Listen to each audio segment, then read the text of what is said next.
And that's that. And that's that. All right. You heard him. Here's what I wrote down. Going to hold parties accountable.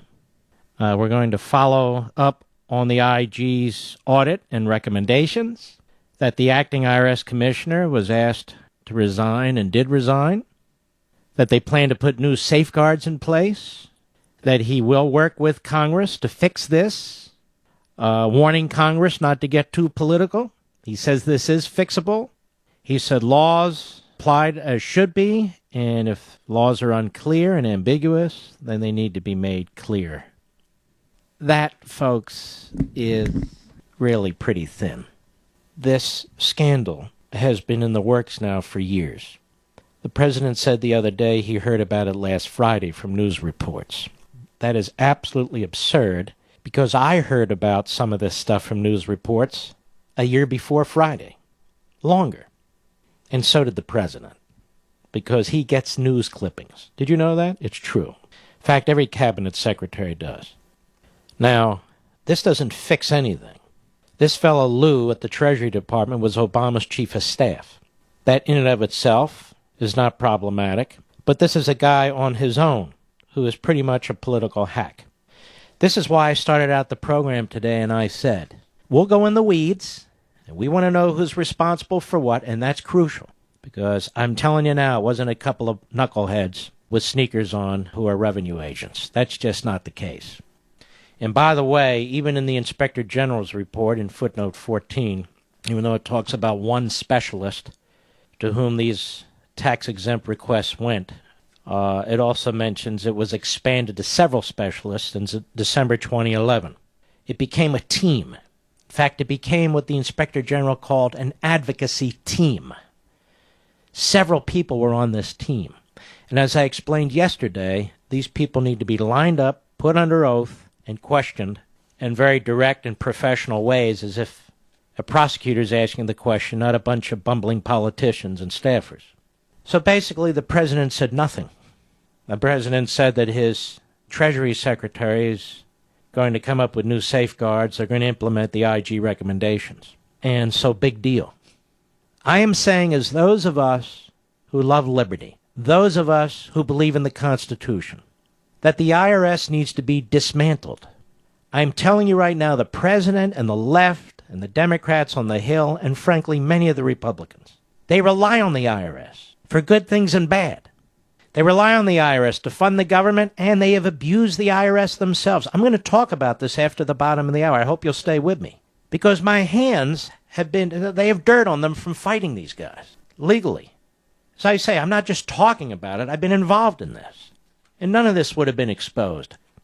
Notice when the information first came out over a year ago, and it was in newspapers, the president didn't do anything. The Secretary of the Treasury, Geithner, he didn't do anything either. Notice that, and keep that in mind. Only now does the president speak to the American people.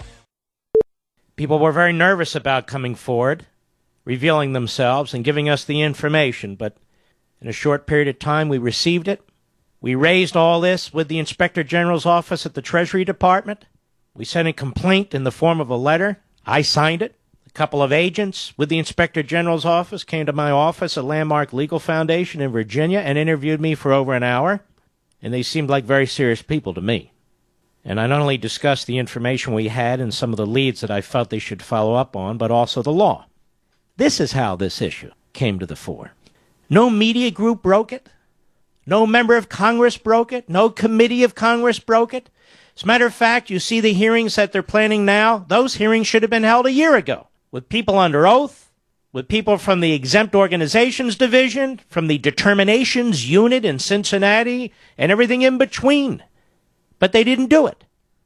Now, I want to explain why it is not enough to just, quote-unquote, fix what took place at the IRS.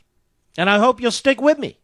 Because our objective needs to be, ladies and gentlemen, the abolition of the Internal Revenue Service. Well, Mark, how will the federal government be funded? Very easily, and still with trillions of dollars, with a flat tax or a fair tax. We don't need this bureaucracy. We don't need to be harassed like this. We don't need our politics to be challenged like this. This is a disgrace, and this needs to stop. And the only way to stop it is not with a new commissioner of the IRS, is not with some new rules and regulations. We need more than that. We need a change in the system, which is broken. This is from Investors Business Daily, July 1, 1999. That's 14 years ago. That's how long Landmark Legal Foundation has been engaged in this battle with the Internal Revenue Service. Actually, since 1997. But who's counting?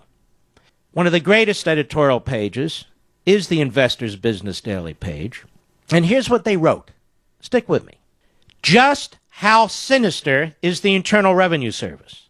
Thanks to the latest twist in the Landmark Legal Foundation's lawsuit against the IRS, we have a better understanding of how bad things are there.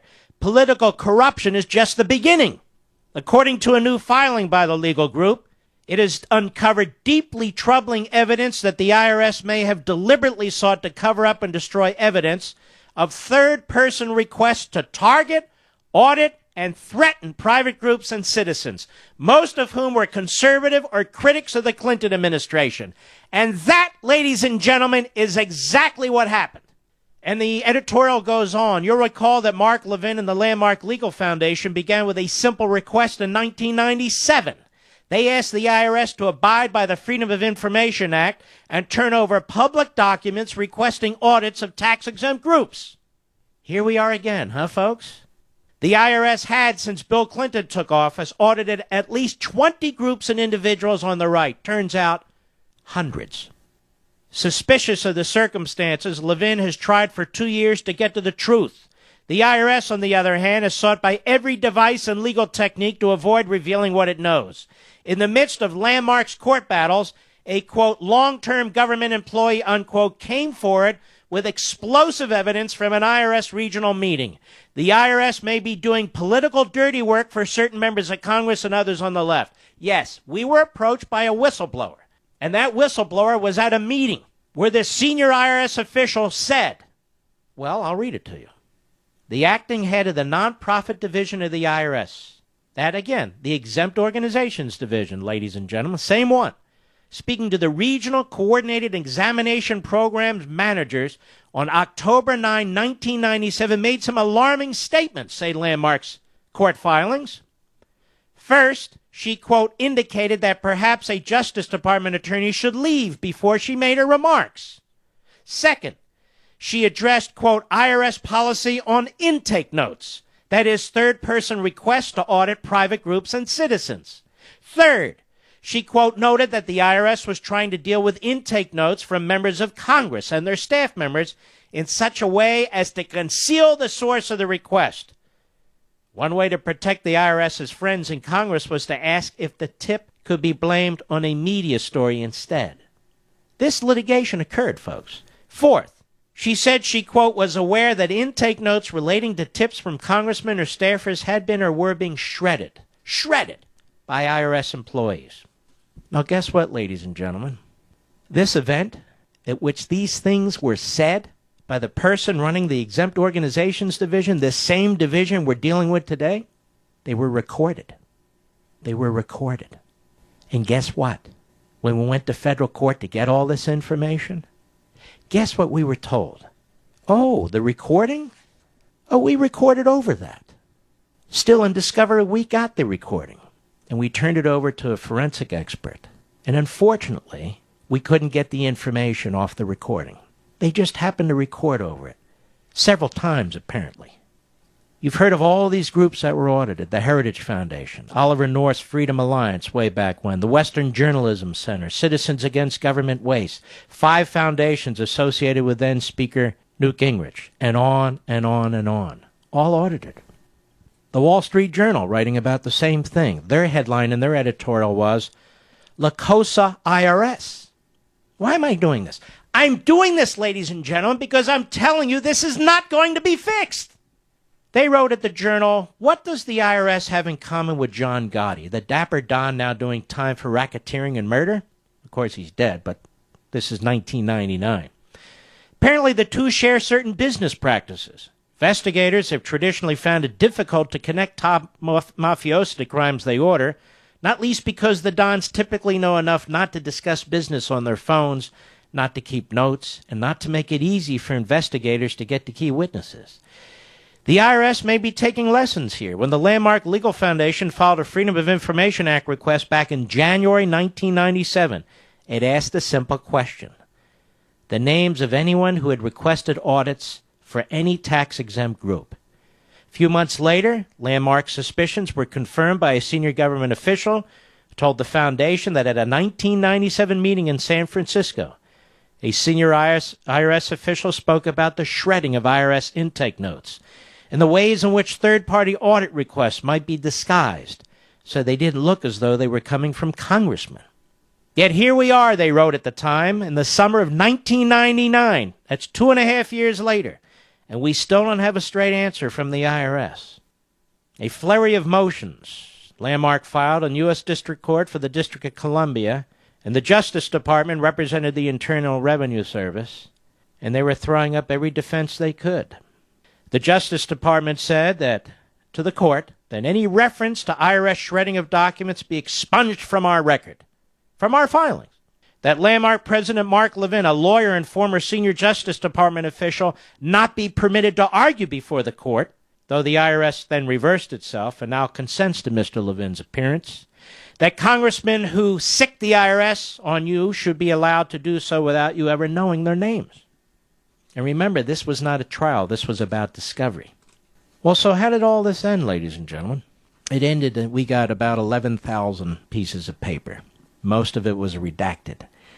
But we could put some information together because the incompetents who gave us these documents failed to redact everything.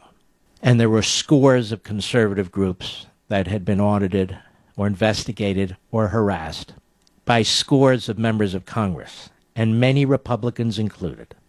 Some of the inquiries by members of Congress I felt were perfectly legitimate. Most were not. And their names, along with the organizations that came forward and revealed to me and the Landmark Legal Foundation that they had in fact been targeted, were printed by the Wall Street Journal on its editorial page, its once great editorial page, which has declined enormously since. That was 15 years ago. And here we are today. Here we are today with a similar problem. And it's not just today, and it's not just 15 years ago. This is the history of the Internal Revenue Service, as I will explain in a moment.